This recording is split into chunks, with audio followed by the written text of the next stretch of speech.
Hallo und herzlich willkommen bei Sugar Princess. Ich zeige euch heute eine österliche Schokoladen-Käse-Sahnetorte. Es ist gewissermaßen wieder ein Grundrezept, nur mit österlicher Dekoration. Die Torte besteht aus meinem fluffigen Biskuit, und zwar dem Schokobiskuit, den ich euch gerne unten in der Infobox und hier auf dem kleinen i verlinke. Und einer super tollen cremigen Füllung aus Schokoladen-Käsesahne und natürlich obenauf der österlichen Dekoration. Und ich starte gleich in die Zubereitung, ohne das langwierige Zeigen der Zutaten. Die Zutaten findet ihr hier unten in der Infobox und ihr könnt sie auf dem Blog ausdrucken, das Rezept nochmal nachlesen und vielleicht auch in anderen Rezepten auf dem Blog nochmal herumstöbern. Ich freue mich auch über alle neuen Menschen, die hier auf den Kanal gekommen sind. Herzlich willkommen. Jeden Sonntag gibt es hier ein neues Torten- oder Kuchenvideo, meistens Torten, ich gebe es zu, jeden Sonntag um 10 Uhr. Und wir sind schon eine verschworene Gemeinschaft und viele Torten sind schon nachgebacken worden. Also schaut auch einfach mal auf dem Kanal und stöbert dort etwas herum. Da findet ihr sicherlich auch noch ganz tolle andere Torten in der Torten- und Kuchen-Playlist, die ich euch auch noch mal gerne hier oben verlinke. Und jetzt geht es auch gleich los mit der Zubereitung. Ja, und ich starte mit dem Biskuit, den ich schon vorgebacken habe. Wie immer einen Tag vorher. Ihr könnt den Biskuit aber auch gut einfrieren. Dieser Biskuit ist perfekt, der wird euch immer sehr gut gelingen. Er ist fluffig, er lässt sich super teilen. Ja, am besten kann man ihn schneiden, wenn, wie gesagt, er einen Tag gelagert ist. Dann krümelt er nicht so stark. Am besten kalt lagern und bedeckt. Dann habt ihr auch keine Probleme mit Krümelei. Den werden wir uns jetzt in 2 Böden schneiden. Und wenn ein dritter übrig bleibt bei euch, dann könnt ihr den einfach einfrieren oder für eine andere Torte verwenden. Diesen schönen Biskuit schneiden wir uns jetzt direkt mal aus der Form. Am besten ein scharfes Messer verwenden oder ein Tortenrandmesser. Und holen ihn raus. Der Boden ist sehr hoch und sehr schön geworden, sehr fluffig. Also ich kann ihn euch nur ans Herz legen. Der gelingt im Grunde immer, es sei denn, man macht selber irgendeinen Fehler. Jetzt können wir uns schon das Backpapier abziehen und schneiden ihn in 2 oder 3 Böden.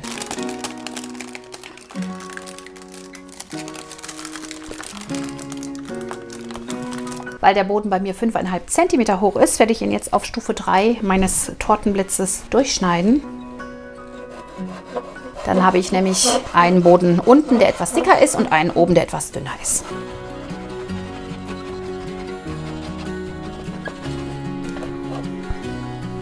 Und ihr seht, der Boden ist wirklich wunderschön fluffig. Die beiden Böden, die stellen wir uns jetzt zur Seite und machen uns an die Füllung. Für die Füllung werden wir uns als erstes die Gelatine einweichen. Ihr könnt selbstverständlich andere Steiferungsmittel verwenden, genauso Agatine. Die wird dann einfach nachher nur noch in die warme Schokomilch eingerührt. Das sage ich dann nochmal. Am besten die Blätter, die 12 Blätter so ein bisschen versetzt legen, dann kleben sie nicht so arg aneinander und lösen sich besser auf. Und das kalte Wasser hinzugeben. Dass alles schön bedeckt ist. Und jetzt kann das einweichen. Und zwar so lange, bis die Blätter so aufquellen und sie schön wabbelig sind. Stellen wir uns beiseite. So, und jetzt schmelzen wir zuerst mal unsere Schokolade.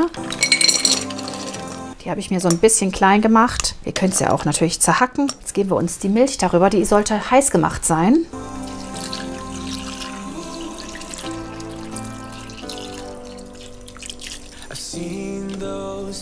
Und dann lassen wir das einfach so 5 Minuten bedeckt stehen und rühren das am Ende durch und die Schokolade ist schön geschmolzen. So, jetzt können wir uns die Schokolade durchrühren und sie ist schön geschmolzen. Das geht natürlich umso schneller, je kleiner die Schokolade gehackt wurde vorher. Und jetzt können wir uns in dieser warmen Flüssigkeit die angedickte Gelatine auflösen. Die Gelatine ist jetzt schön dick geworden nämlich und schön sozusagen aufgequollen. Die nehmen wir uns jetzt einfach, alle Blätter, alle 12 Blätter, und drücken die so ein bisschen in den Händen aus. Da muss jetzt nicht mehr viel Flüssigkeit dann dabei sein, denn wir werden sie ja jetzt gleich in unserer Schokomilch auflösen. So, das Wasser kann weg. Und jetzt geben wir uns die Gelatine hier hinein und lösen sie in der Schokolade auf.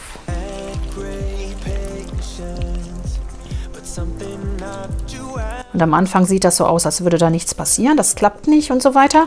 Aber die Wärme reicht aus und die Gelatine wird sich dann ganz auflösen. Und sollte das bei euch nicht der Fall sein, müsst ihr gerade kurz nochmal erhitzen. Das kann in der Mikrowelle sein, das kann auch auf dem Herd. Vorsichtig sein. Die Gelatine sollte niemals kochen, die sollte nur erhitzt werden. Fast alles ist aufgelöst, hier haben wir noch ein bisschen was. Schön rühren. Ich nehme jetzt mal meinen Schneebesen, damit ich wirklich sicher gehe, dass keine Gelatine-Fitzel noch übrig sind in der Masse.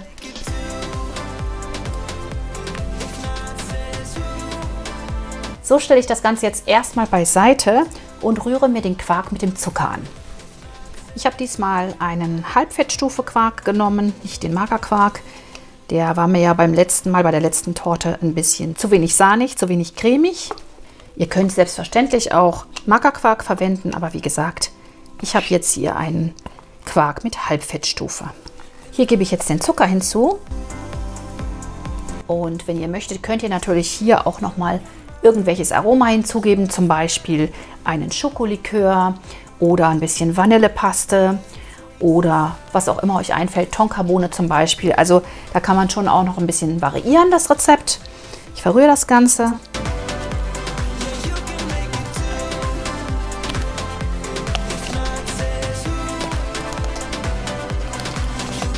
Und am besten so lange verrühren, bis sich der Zucker so ein bisschen auflöst und nicht mehr so das Granulat noch zu sehen ist. Kann man auch mit dem Rührgerät machen.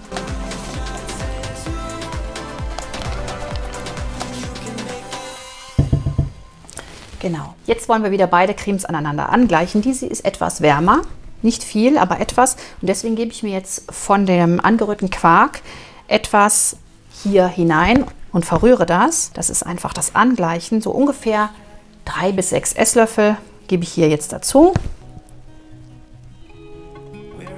Und verrühre die gerade noch rein.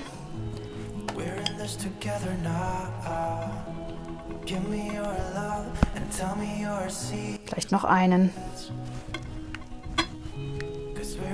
Damit einfach beide Cremes die gleiche Temperatur haben oder nahezu die gleiche Temperatur. Da kann man so ein bisschen spüren hier. Ist das noch warm? Nein, das sowieso nicht. Deswegen jetzt passen die beiden zusammen und da wird dann auch nichts klumpen. Und so können wir jetzt die Schokomilch unter den Quark ziehen. Und das machen wir unter ständigem Rühren.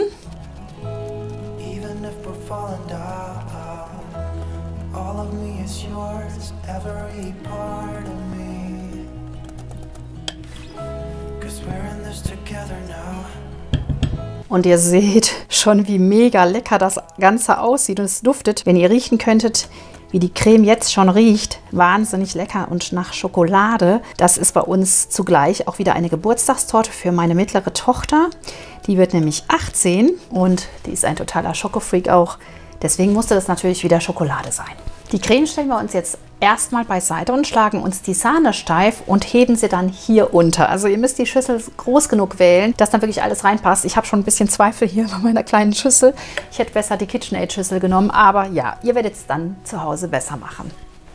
Die 600 Gramm Sahne jetzt steif schlagen. Da auch die richtige Größe der Schüssel wählen. Das ist wirklich viel Sahne. Ich hoffe, dass es bei mir hier langt. Bisschen anschlagen erst, damit es nicht so spritzt.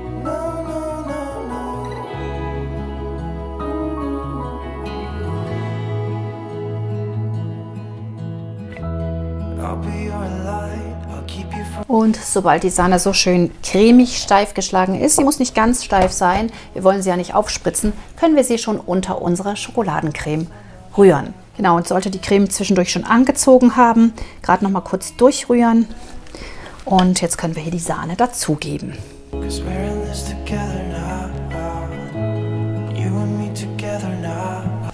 Ich mache das in 2 Portionen.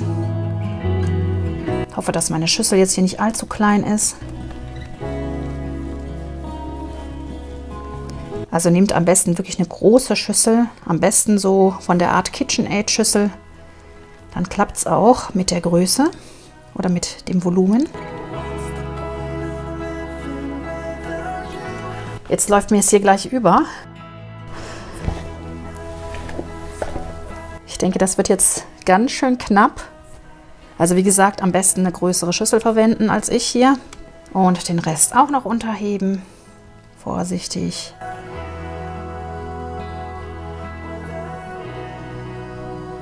Aber wunderschön sieht es aus, das Muster allein. Aber wir wollen es halt ganz verrühren.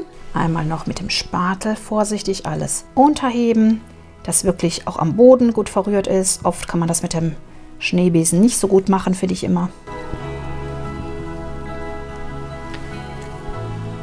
Und ihr seht, meine Schüssel war definitiv zu klein, aber herrlich, eine wunderschöne Füllung.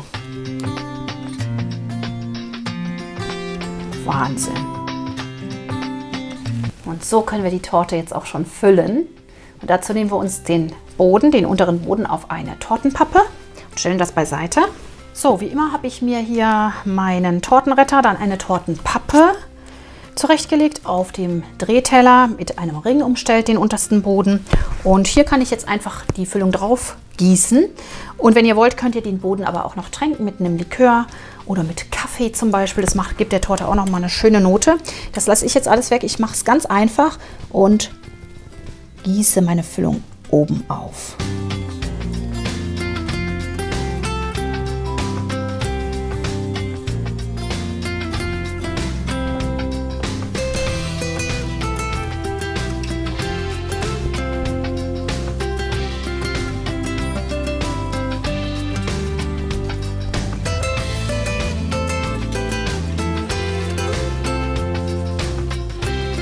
Und wer es noch schokoladiger möchte, der kann sehr gerne am Schluss, wenn die Creme zusammengerührt ist, auch noch Schokotröpfchen darunter geben, sodass man eben so ein bisschen Crunch noch in der Creme hat. Finde ich auch nicht schlecht, die Idee. Bin ich leider zu spät drauf gekommen. So. Wunderbar, alles ist schön glatt. Jetzt können wir uns den obersten Boden auflegen. Vorsichtig, sehr vorsichtig, dass nichts rausdrückt.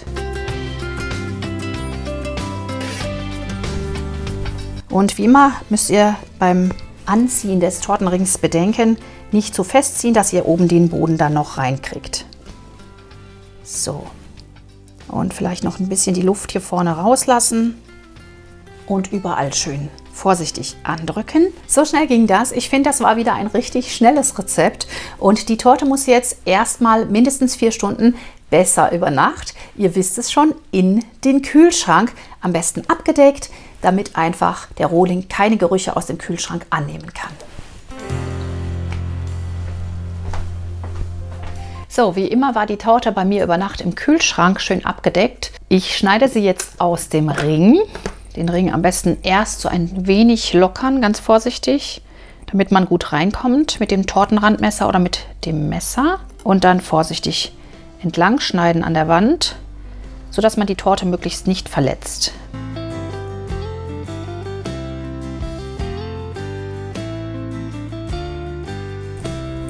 So, dann können wir uns den Ring lösen. Vorsichtig auseinanderziehen. Es klebt immer so ein bisschen, also vorsichtig lösen. Und dann können wir uns den Ring abheben. Und so wunderbar sieht unsere Schokosahnetorte nun aus. Im Prinzip kann man sie jetzt einfach mit Puderzucker überstäuben und sofort servieren. Man kann sie natürlich auch noch einkleiden mit Sahne. Das werde ich heute nicht machen, sondern ich werde sie mit Sahnehäubchen dekorieren und ein bisschen einen Hauch Puderzucker aufstreuen. Und dann ist die Torte für mich fertig. Die Sahne gerade mit etwas Vanillinzucker oder nach Wunsch Zucker und Sanapat oder anderem Festigungsmittel steif schlagen. Ich mache das immer so, dass ich die Sahne erst kurz anschlage und dann erst hier den Zucker und das Sanapat hinzugebe. Dann spritzt die Sahne nicht so und ihr habt nicht so viel Ärger mit den ganzen Flecken in der Küche, die dann eventuell entstehen.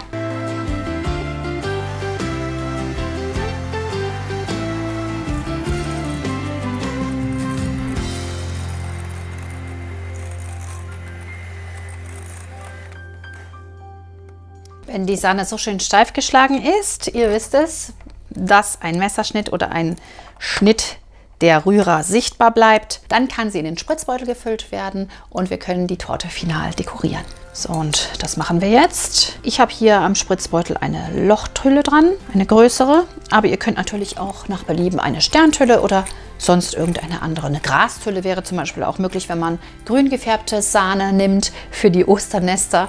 Aber ich nehme sie jetzt weiß, weil es einfach einen schönen Kontrast zu der Schokolade gibt. Und los geht's.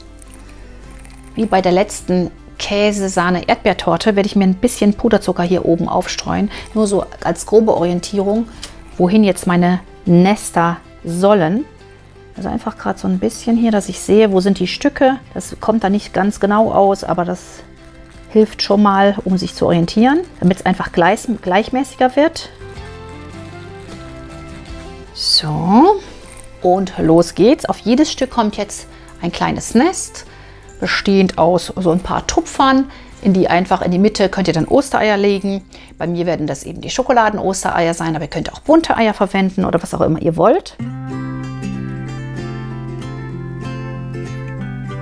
Also eine Blume aus 5 einzelnen Sahnehäubchen.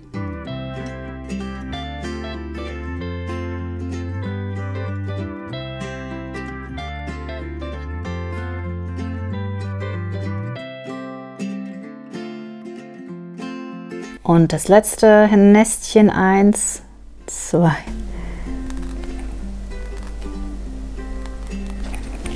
Sieht so schon sehr, sehr hübsch aus, finde ich. Könnte man auch so lassen, ist sehr dekorativ.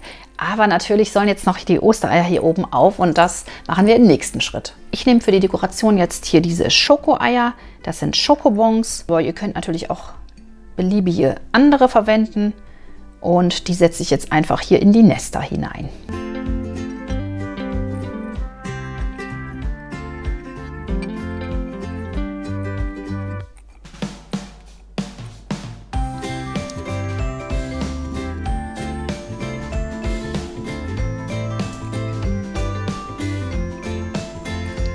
Wunderschön sieht die Torte aus, schön dekorativ und ich glaube, ich werde jetzt nichts weiter machen an dieser Torte. Ihr könnt sie natürlich nach Belieben noch weiter dekorieren. Hier in der Mitte kann man ein Nest aufsetzen, man kann noch einen weiteren Kranz in der Mitte spritzen und sich einen Hasen noch dazusetzen oder hier an den Außenseiten noch Schokospäne anbringen. Das könnt ihr natürlich machen, wie ihr wollt. Und jetzt bleibt mir nur noch das Ganze zu probieren. Wie ihr seht, habe ich noch ein paar Häschen und ein paar Eier in die Mitte gelegt. Also so könnte es bei euch auch aussehen. Ihr könnt natürlich auch noch ein bisschen essbares Ostergras hier oben aufdekorieren. Also was ihr wollt oder die ganze Torte auch sehr gern bunt dekorieren.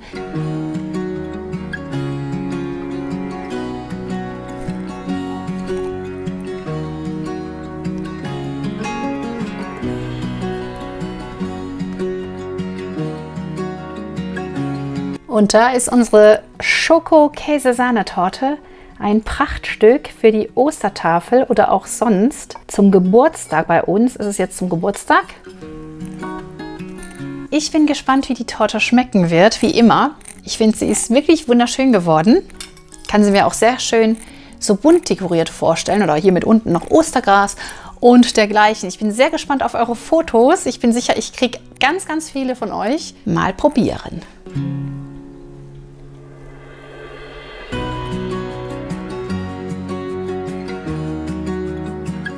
Sehr schokoladig.